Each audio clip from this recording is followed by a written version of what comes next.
maganda pa naman ako dyan eh. Chef.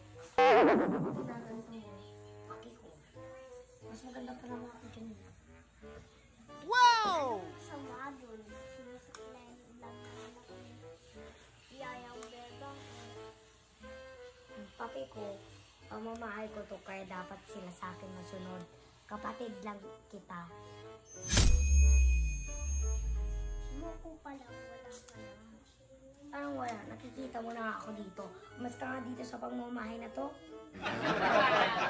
Bakit mo ko papaalis eh? Dahil kahit pinamahal na sa atin to ni Mama, at least ako yung ate, kaya ako masusunod, sinasagot-sagot mo pa ako. May karapatan din ako dito kasi may anak ako.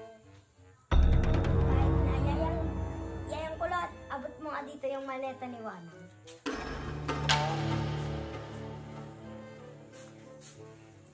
O yan, umayos ka na. Ito, ngayon. Yayang kulot, ibal ko to sa kwarto. Hay naku, may karapatan ka pa talaga hindi umalis. Sa akin pinamahan na to, ang kapal ng mukha mo. Lumayas ka na nga dito. Common sense, anak rin ako dito. Aki ko kung anak ka, pinamahan na lang to sa akin. Kahit kasama ka doon, at least, hindi ka naman nakakatulong dito. Inuutusan mo pa yung mga yaya ko. Ako rin lang nagbabayad sa kanila. Nagbabayad ka ba? Hindi. Saan ba galing yung pera? Di ba sa magulang lang natin? Wala akong pake. At least, ako yung masusunod dito. Ikaw ba nagpapasyal sa kanila? Wala kang karapatan. Kaya yung ibang baka sampal ito eh. Tara na. What? Siya na nga yung bunso. Siya pa yung matyabang.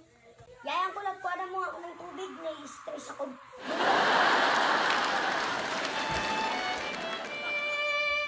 Diba tayo stress?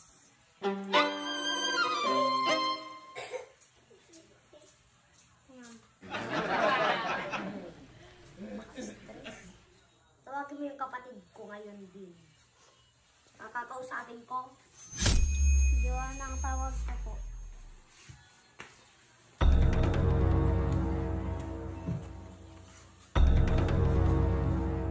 Ano pag-uusapan natin? Mag-aaway na naman tayo? O sige, papayagan kitang tumira dito. Basta ayusin mo yung sarili mo. Tsaka magtulong-tulong ka din dito sa bahay kila Yaya. Tulungan mo sila Yayang Kulot at saka Yayang Bebang dito maglinis. Hindi ka Reyna dito. Ako yung Reyna dito. Ako yung nagbabayad dito. Ako din lahat ng tubig at saka kuryente. Nagbabayad dito. Okay pa. Opo, ate. Dapat nga igalang mo ako. Tinawag mo akong ate. Tara na. Wala, matulog ka na gabi na. Tara na, ma'am. Tulog ng papaya. Talaga, sino ba yung matulog sa kwarto ko?